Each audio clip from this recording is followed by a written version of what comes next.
Hey everyone, I'm Ghost Mule, and welcome back to my channel, Everyday Backpacker, a channel where I talk about backpacking and hopefully actually get out and do some backpacking this year.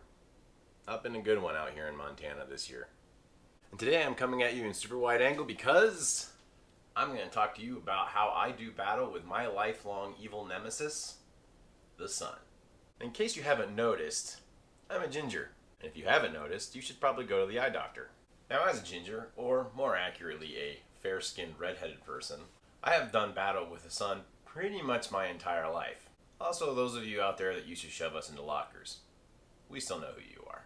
But of course, for me, the greatest irony of being a fair-skinned individual is I love being in the outdoors, which is exactly where people with my skin tone, which is basically just 3 shades away from albino, really don't do well over time. You see, for me, there's no such thing as tanning. I have pale skin, I get burned, I peel, and I go back to pale skin again. Tan is not a thing. The only reason my forearms look a little bit darker, that's not a tan. That's just all the freckles have gotten so thick that they're all connected. Add on the added bonus of the fact that I cannot stand sunscreen. It's greasy, nasty, and by the end of the day, it's mixed with your bug spray, sweat to create this gnarly, stinky, smelly, pasty, sticky thing coating your entire body. No, count me out. And it's also at this point in filming that I just now noticed I have 2 spots of sweat forming on my shirt that are way more visible in the camera than they should be. Oh well, pushing through. Well, I have found ways that are successful. In fact, so successful that just this summer I had my first sunburn in probably 3 or 4 years. My secret weapon is the clothing that I wear while I'm out in the backcountry. Now right now I'm wearing short sleeve shirt and shorts. These are 2 things you will never see me wearing in the backcountry. Now, I know you've seen me crossing the rivers and probably noticed that my legs are pretty much the same color as the printing paper that you have at work. Yep, that is the color of my legs. You will never see me in shorts outside. Why? Because these things absorb more light than solar panels do. So the first piece of clothing that I almost always am wearing while I'm out in the backcountry, be it on a day hike or a backpacking trip, is a pair of long pants. Not just any pants. For me, the most important thing is a pair of lightweight synthetic pants. Synthetic is important because they do dry fast, they're lighter weight, and generally are very good at protecting from the sun. My go-to pair of pants is the cool Renegade pant. I absolutely do love these pants. They have articulated knees. They have a extra gusseted panel of fabric in the crotch to give you a little bit more freedom of movement. You guys know what I'm talking about. Generally, they do really well. So let's go ahead and throw these on. Alright, nice. You're probably already thinking, man, pants in the summer? How does it not get hot? Well, hold on to that thought because it's going to get worse. So the next part is going to be the shirt that I wear. No, it's not going to be this lightweight cotton t-shirt. Not in a chance. Last year, I wore a long sleeve hoodie sun shirt from Arc'teryx. It did pretty well. It was a little bit dark for me, which did add to the heat. But this year I'm going to go with something a little bit different, and that's going to be this right here. This is the Outdoor Research Echo hoodie. Let's go ahead and throw this on real quick. All right, looks pretty good, nice and stylish, and no sweat stains yet. I went with this hoodie because, again, it's long sleeve. Long sleeves are important because my arms tend to receive the most sunlight. It also does have the thumb loops, which can come in handy on those days when I have to have full coverage. And then, of course, it does have the hood, which, yes, I do wear the hood up quite often to keep the sun off of my neck, which is the most vulnerable spot. And again, it's made out of a lightweight synthetic material that generally stays pretty comfortable throughout the year. All right. So the next part is protecting this big old chrome dome I got on top of my head. And especially now that I don't have much hair. Yeah, I did buzz it off, but I'm also going bald, so it was inevitable anyways. I've tried several different styles of hats throughout the years and things to cover up my head with varying levels of success. The one that I probably used the most was a wide-brimmed hat like this. And on paper, it seems like a good idea. Gives you full coverage, and generally does an okay job. Unfortunately, the sun isn't always directly over your head, especially when you're at altitude. Oftentimes the sun would come in from the side and I would still end up with various burns on my face or my neck. The other thing is it's windy in Montana. It's hard to believe. And generally speaking, with this kind of hat, every once in a while, the hat would take off and you'd have to chase it after it on the tundra like a mother chasing after a toddler.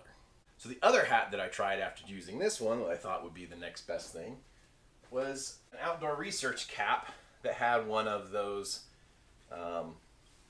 safari-like drapes around it.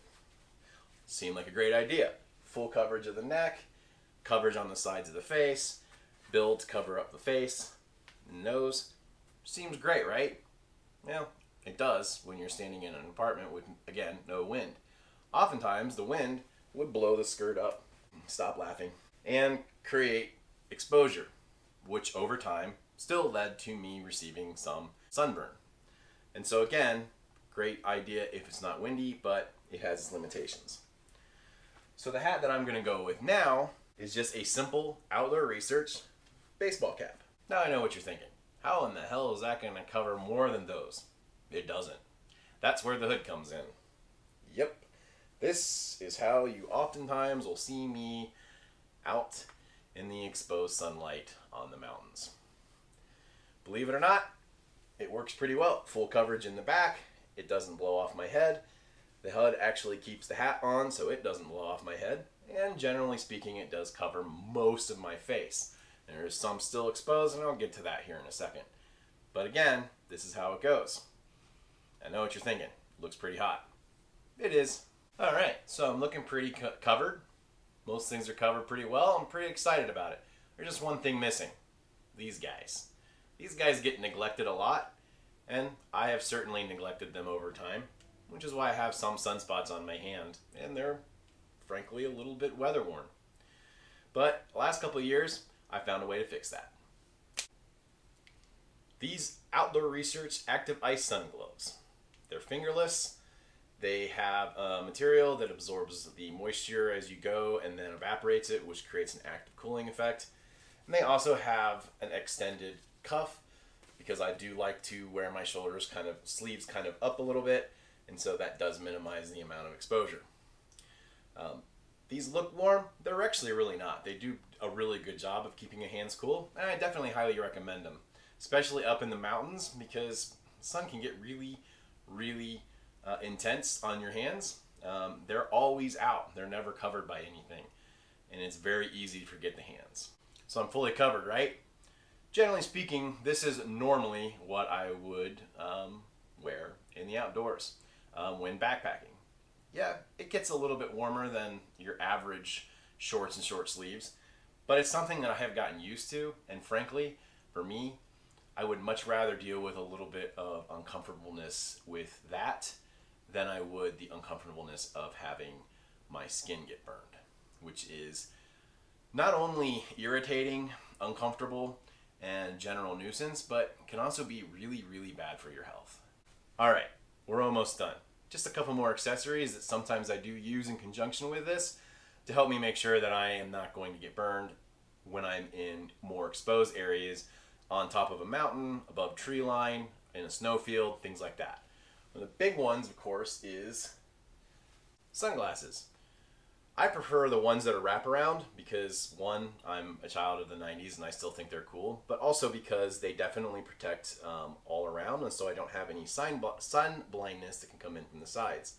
Because again, being up in exposed areas, especially with snow around, it's very easy to become have a lot of stress put on your eyes by the light. You can also get the square frame glasses that have the side bars on them to keep sun out, and also glacier goggles, of course, because again, it can do permanent damage to your eyes if left unchecked. All right, one more thing here, actually two more. So again, being that I have this area here exposed still, this can very easily get burned again from exposure. But also, this happened to me a couple times where the sun radiated from the snow and shined up and still burned me even though I was wearing a hat. So, something like a buff or a bandana can definitely come in handy here. Buffs are pretty self-explanatory. They are a tube material. They're generally stretchy, and they can be worn in several different ways. And this particular one has UV blocker built into it, and it also is Montana, which is kind of cool. So let's go ahead and toss this on. All right, ta-da! I am pretty much completely covered now. So I don't have to worry about any sun glare getting in or anything like that. And it's generally pretty easy to breathe through. Yeah, my glasses are fogging up a little bit, but that's something I've gotten used to over the years as well. And you can also use stuff to keep that from happening, but that's not what we're here to talk about. So now I'm generally pretty well covered, and this is something that I can easily take off and put back on as necessary, and generally wear around my neck, and it does kind of not cause a lot of heat buildup. Another thing that's nice about this is you can put a little bit of water on it, and again, that evaporating effect will cool you off over time. You can get the same effect from a bandana, but they're a little bit heavier, and also can be a little bit tougher to get put on. And lastly, sometimes my face is exposed, and I can't get around that, and so I do need something to cover these areas because these are pretty vulnerable spots. The nose is especially vulnerable to melanoma, and so I do carry a little bit of this, which is Dermatone Zinc 50 SPF plus sunblock, and it comes in a paste form. You just kind of put it on there, and then you'll probably need to blend it in a little bit. So if you ever see me on video and I'm looking extra pasty, it's probably because I have this on.